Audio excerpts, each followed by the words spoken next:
Thanks for choosing this free Anfield Index podcast. If you'd prefer to listen to this or any of our other shows without adverts, then now's the time to check out Anfield Index Pro. With AI Pro, you can supercharge your entire listening experience. You'll not only get all of our podcasts without the ads, but you'll have them far faster with our quick publish feature available exclusively for subscribers. AI Pro also puts you in the heart of our sound studio, with an option to listen to many of our shows live and interact with the podcasters in real time as the shows are recording. Upgrading couldn't be easier. AI Pro is available on all popular podcast platforms, and we have our own apps for Apple and Android. Just head on over to AnfieldIndexPro.com and get started today. Hello and welcome to the Daily Red, your lunchtime catch-up on all things Liverpool FC. On a Tuesday after Manchester City travelled to London and dropped points, Crystal Palace 0, Manchester City 0 in the Premier League. What this means is that Liverpool are now only 4 points behind Manchester City with a game in hand. That game in hand will be played tomorrow night, when we take on Arsenal. Win that and we are only 1 point behind City. From what was 12 points, now we did have a game in hand, but still 12 points is 12 points, to potentially back to 1 point is a hell of a turnaround. And City do appear to be sputtering ever so slightly. They're still very good. You'd still have to say they are favourites to win the league, given we have to play them at their stadium and a draw favours them. We need the win unless they slip up elsewhere, which may well happen over the remaining 9 games. If we take a look at what City have left, they play Brighton at home, Burnley away, ourselves at home, Wolves away is a difficult one, Watford at home, Leeds away, Newcastle home. You'd put them 3 down as fairly straightforward, as you would with Brighton and Burnley. But West Ham away could be very, very tricky. West Ham have beaten Chelsea and ourselves this year, so they'll give City a tough game. And then on the final day, City are home to Villa, managed by Steven Gerrard, with Phil Coutinho looking like Phil Coutinho. There's a really nice narrative to be built towards that one, if it comes down to it. If Stevie could go there and take a point, it would nearly be like he'd won the title himself. We should send him a medal. Send him and Phil medals if they take points at the Etihad and help us win the title. But either way, Wolves away, very difficult. You remember earlier this season, Wolves matched City at the Etihad, and City needed that really dodgy penalty that didn't touch any part of Moutinho's arm, hit him on the side. West Ham will be very difficult, and they've got to play us. So they have 3 really difficult games left. Now, we have difficult games left as well, of course. There's no point in claiming otherwise. Those include Arsenal. That's going to be a difficult game. There's no way around it. United at home should be straightforward enough. Watford at home should be straightforward. That game at City will be tough. Villa away will be difficult, but Everton at home should be straightforward. Newcastle away, tricky considering their form. Spurs at home will be difficult enough, one to definitely keep your eyes on. Saints away and then Wolves at home. Our last 3 games is more difficult than theirs. But if momentum is behind us and if we have something to hold on to, I think we've got a real chance. I really do think we've got a real chance. We get big plus news today. Salah back in training already. Having sat out yesterday, Salah is back in training today. The guy is not made of the same stuff as you and me. Like Luis Suarez, he is just unbreakable. Yet another reason to give him his new contract. And speaking of new contracts, I was thinking today, we obviously know and there's been a lot of talk around Salah. There's been talk about Mane's new contract. There's been talk about what happens with Bobby. But the two that have flown under the radar are Naby and Ox. And Ox is, at this point, probably the 8th midfielder. I could see him being sold this season. And quite frankly, at the start of this season, I thought this was Naby's last season with us, because despite the fact that we know how good he has been a touch underwhelming since joining, in large part because of the injuries. The injuries have stopped him every time he's gotten a bit of a head of steam. The injuries have just slowed his progress, knocked him out for a couple of weeks, then he's to start all the way over again.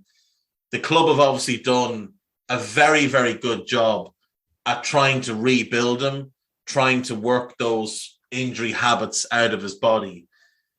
I think there's definitely been work done with the Ghanaian FA, where they're not overplaying him anymore and he's not coming back from international duty having been flogged into the ground, which was the case in the early days. And this has been Naby's best season.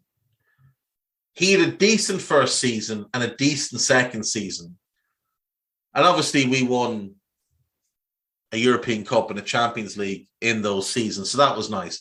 Last season was very disappointing. He played only 10 times in the Premier League, 16 in all competitions, and he was fit for weeks and weeks and just got no run at all. This season, he's already played 24 times, and you'd have to say, go through those 24 games, there's maybe 2, Atletico Madrid away, and there's one other one that I can't think of exactly, but I know there's one other game that we came away thinking Naby wasn't great there. But other than that, he has been really good. Think back to the start of the season. He starts the team in the midfield on the left side in that Ginny Wijnaldum role, and he plays it just like Ginny, a little bit more progressive on the ball, but very controlled, very deliberate, nothing outside of the box, everything just by the book, by the numbers. And he's gone on to have some sensational performances. His performance away to Manchester United, comfortably the best performance by a Liverpool midfielder this season. Absolutely ran the show at Old Trafford, the best player on the pitch, even with Salah getting a hat-trick. Naby was the best player on the pitch until he got hurt. He is regularly the best of the midfielders. He was the best of the midfielders against Brighton, against Norwich, a game that didn't go particularly well for us until the changes. He was the best midfielder until Thiago came on and he went off. And it does seem like Klopp has settled in on Naby or Thiago in that left-sided role. As long as we have one of them there, he's happy. Now, that's meant only been able to play 2 of our 3 best midfielders at any one point, but it is something that's working very, very well. And if we can get good production out of the right-sided role for the remaining 20 games or whatever there's going to be this season across all competitions, then that balancing act works. I do think there will be a game, or maybe 2, where Klopp will go with the 3 of them for 65 and then look to make a change, bring on Henderson, bring on Jones, etc. But Naby's had an outstanding season. He has been, I would say, our best midfielder this season, even ahead of Fabinho. I think Naby, in terms of performance level, has been better. Fab's been incredible, don't get me wrong, but I think this is a great season for Naby. Now, he's 27, so he is just in his prime. And I was thinking, you know, a lot of people have written him off. You'll find a lot of idiots on social media that say he's been a flop. And, I mean, he hasn't lived up to expectation, there's no doubt. But a lot of that expectation was based on people not knowing what he was as a player. I think people saw a small black guy and thought he was N'Golo Kante. You could certainly watch some YouTube compilations and come away thinking this guy is basically the next N'Golo Kante. But That's not what he is. There's also the fact of we waited an entire year for him, and he was given the number 8 jersey. And that number 8 jersey obviously means an awful lot because of who wore it before him. So that kind of expectation, I genuinely don't think anybody could have lived up to it. People not having a clear vision of what he was as a player, waiting the entire year to get him, and then the fact he was given the number 8. I think if we'd signed a 23-year-old Gerrard, he would have struggled to live up to that weight of expectation, especially moving to a foreign country, language he didn't understand, didn't really know anybody, only really had Sadio to lean on. And Sadio, by his own admittance, is not someone that spends an enormous amount of time with any of his teammates. Sadio prefers to live a very quiet life. So I think it was very, very difficult for Naby. And then you start to factor in the injuries.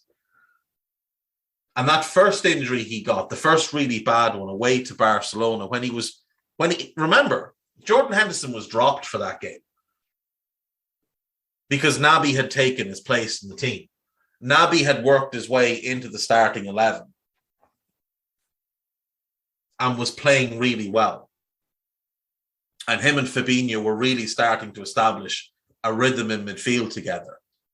And then he gets that awful injury because of the Rakitic tackle, which should have been a red card, we should point out. And all of a sudden, it's been one setback after another for the boy. But now we're starting to see a really high level from him every single week. He's been 8 out of 10 in each of his last 6-7 performances.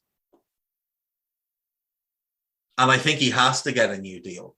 Now, look, if he wants to move on, if he feels like he can go somewhere else and play more and whatever, then fair enough. But I don't think he wants to go. I think he's happy.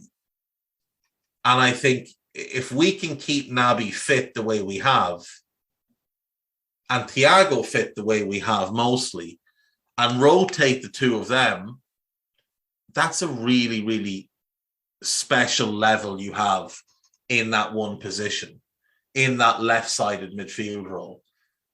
I mean, the guy came into a cup final with 10 minutes notice and was absolutely phenomenal. Just completely took N'Golo Kante out of the game and did it like it was nothing. He was absolutely phenomenal on the day. And when he went off, we lost control in midfield. That wasn't a coincidence. That was because he wasn't there. And I think what we're going to have to strongly consider giving him a quality new contract. I think it's something that has to happen because he's too valuable to let go. And he's really starting to show his value now. You know, when he went off to AFCON, and obviously we all expect the worst whenever he goes off to play for Guinea. He's come back, no issues, no injuries, and been great again. And he seems very popular in the squad, and it's notable that Van Dijk in particular has singled him out for praise multiple times, especially after the cup final. Van Dijk kept saying it, Naby Keita, Naby Keita. And he scored some absolute worldies this season as well, which is a nice addition to his game, something he did when he was at Salzburg, when he was at Leipzig. We'd obviously like him to have played more, but when you look at what he's actually done, and Klopp said it himself, he's played 100 games now, and at least 80 of them have been very good games. And that's the thing that gets forgotten, is that the vast majority of Naby's performances have been very good games. The ones where he hasn't been good stand out because they're so drastically different to what he normally puts forward. He's also been a scapegoat a couple of times. the performance away to Real Madrid, he was by no means the worst of the midfielders. People tried to blame him for their first goal when we had two midfielders closer to Toni Kroos than him. But he's the one that presses, so he was apparently meant to charge out of position. Atletico Madrid away. Yes, he's poor on one of the goals, but on the other one, where João Felix beats him 1v1, that happens. João Felix beats most people 1v1. The issues came after that. Naby had scored an absolute worldie in that game. An absolute stunner of a goal. His goal against Palace is one of the goals of the season. And his goal against United at Old Trafford was one of our better team goals this season. People got really excited because, the 3 seasons before we signed him, he got 14, 8, and 9. And people thought, right, we're going to get basically N'Golo Kante, but 10 goals a season on top of that. And he hasn't lived up to that. But that's not the player he is, not the player he was ever going to be. So if you find that you're disappointed with Naby, it's largely because your perception of him was wrong and you had unrealistic expectations that no player could have lived up to. And it's fair. It's fair for you to have those. We waited an entire year with only, clips and YouTube. Unless you were watching Leipzig every single week, you were getting clips, YouTube videos, and hype. That's basically what it was. Then he gets given Gerrard's jersey. But I think when you start to look back, the first season he was good, and he'd become a first choice starter. Klopp didn't buy him to sit on the bench. Klopp bought him to start. He'd become a starter and was playing really well. The title-winning season, yeah, fair enough. He was largely just a squad player. Last season was largely just about getting him fit again and getting him past all the injuries. And this season is his best year for us, and he's been excellent. And he's only 27. So he could play another 4 years for us and only be 21, or be 31 rather. And if he plays another 4 years like this one, will you still be disappointed? I can't see that you could be. I really can't see that you could be. Right now, we've got Thiago, 31 years of age, one of the best controlling midfielders in the world, and Naby basically, I suppose, as his direct backup / alternative option, 27, both playing really well. As Thiago ages out in 2 years, Naby will be 29. And if we can then find someone else to come along behind that to again platoon there with Naby so that he's not having to play every single game, he is only playing, maybe 19 of the Premier League games with the other person getting the other 19. That's the ideal circumstance. I think Klopp might like it to be Curtis Jones, but I don't think it will be long term. I don't think Curtis is suited to that position. I've said that before. I think Curtis is much more suited to the right-sided role, and his best performances this season have come in the right-sided role. But yeah, today I just wanted to talk about Naby and why I think he needs to get this contract. He's been really good this season.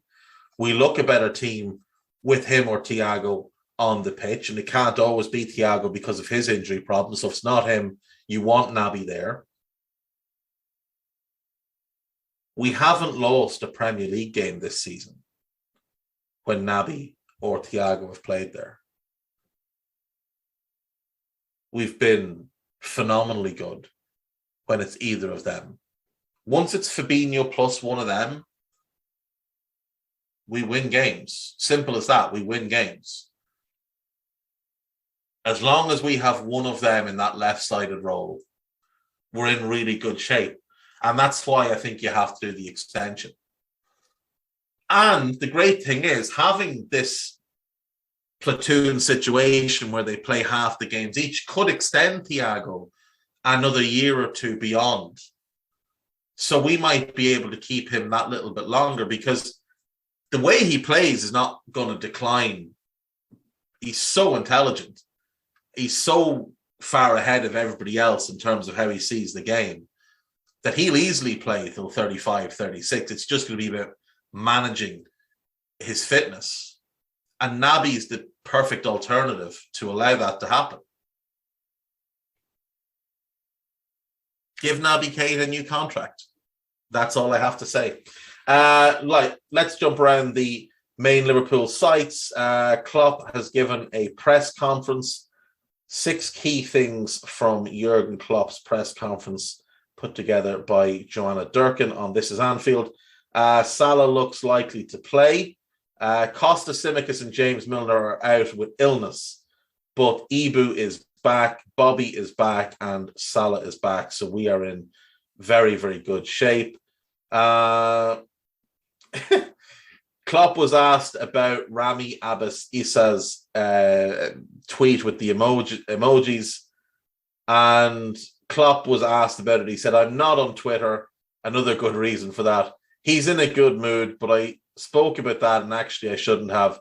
It is like it is, but you got me in a trap. All of a sudden I created headlines, and the last thing I want to do is create headlines. Klopp says he watched Manchester City. Notably, he says he watched it for 65 minutes, analysing reasons, to be honest. And then he turned it off. What else happened in 65 minutes? Michael Olise went off. Now, I'm not saying, but I am saying, he's got a 35 million buyout clause, apparently. So, you know. Klopp wants Liverpool to be as annoying as possible across the back half of the season. I can get on board with that. He said that every game from here on is a final, basically. Final after final after final. And that's got to be the approach, because there is something historic in the offing if we continue to do that. Klopp has spoken of his love of Joel Matip, said he was a little bit surprised that Matip won Player of the Month, which I think is right. It was probably Joel's worst month. But as Klopp said, it was his most obvious form because he got a goal and an assist, but he certainly wasn't anywhere close to his best. He was much better earlier in the season. He's been great the last 2 games, it should be pointed out. Another assist, obviously, at the weekend. But yeah, Joel getting Player of the Month. We'll all be happy for Joel. A couple of other pieces there. It confirms that Salah's back. Arsenal fans are soiling themselves on social media because of the prospect of Luis Diaz versus Cedric. Let's see. Bernardo Silva goads Liverpool again. He said that they'd rather be where they are than where we are, and then we have to go to their stadium. But your stadium's empty, bud, so I don't know what you'd be too worried about. Nathaniel Klein, ex-Red, of course, really good performance last night for Palace. Really, really good. Like, put Jack Grealish in his pocket kind of good. Very, very impressive from Nat. Nice to see the ex-Reds starting to chip in. And if more of them can do a bit of that, we'd greatly appreciate it. Connor Cody, obviously, with the big goal against the Blues at the weekend. And if he could get another big goal against City, it would make him, you know, basically one of the legends who did something for us while not at the club. That would work really well. Pep Guardiola accidentally let slip that Liverpool have a title edge, and Raheem Sterling knows that I can't be getting myself too excited about these things. Sadio Mane knows ideal Mohamed Salah successor at Liverpool as FSG face £92 million dilemma. This seems like it's going to be very silly.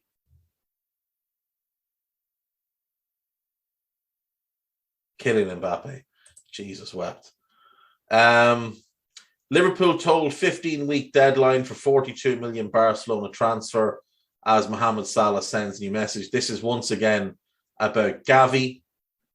Liverpool could be set for a close look at Mohamed Salah backup, who is available on a free transfer. That's a Shakhtar Donetsk jersey, so therefore he's not available on a free transfer. But this is, I am assuming, Tete, yeah. Yeah. He's not available on a free transfer. He is available to sign for a club on a short-term deal, but he's not available on a free transfer. Liverpool can inch closer to Mohamed Salah transfer heir by exacting major Champions League blow, and this would be Bukayo Saka, who I do think we would all love to see at Liverpool. Liverpool can still hijack Man United transfer plan to secure perfect Fabinho cover for free. This is Boubacar Kamara. I've been talking with him for about 3 years. I would very much be in favour of Boubacar Kamara coming to Liverpool as the backup to Fab. Can also play both full-back spots and is naturally a centre-back. But Villas-Boas a couple of years ago moved him into midfield and he's been excellent. On AnfieldIndex.com, there's a couple of new articles. One entitled The Salah Ultimatum, written by Stephen Smith, so get on that one. There's a piece put together on some of the best bits of Under Pressure and some of their analysis by Danny Rhodes. Check that one out. There is the latest Under Pressure podcast. Dan Kennett, Cy Brundish, and Phil Barter. Make sure you give it a listen. Talking about Inter in the second leg and Brighton. They talked about the rotation, the midfield roles and balance, about Naby and about Luis Diaz. There is the new Mulby on the spot, Trev and Jan having a good old chat about Inter and Brighton. There's a rival recon, Harry Setti joined by Fasil Khan to discuss the game against Arsenal. And there is the latest AI Scouted, which should be out by the time you hear this. Myself and Carl did a bit of a deep dive into Arsenal and what we make of them, sort of back to front, and the manager and their future, and etc., etc. So it's quite a good one. Give that a listen. And that's it. That is me for today, folks. Take care of yourselves. Bye-bye. We hope you enjoyed listening to this Anfield Index show. Please be sure to subscribe to our channel so future podcasts find their way to your device automatically. There's nothing quite like fan engagement, and we'd love to know what you think of anything discussed on this show. The best way to get in touch is over on our free Discord community, where both podcasters and listeners debate the hottest LFC topics 24/7. Sign up free now at AnfieldIndex.com/Discord. You won't regret it. You can also follow us on Twitter at Anfield Index and find us on Facebook by searching for Anfield Index. Oh, and before you go, we'd love it if you could leave us a 5-star review on your favourite podcast app. It only takes a couple of seconds, and it means the world to the people who create these free shows.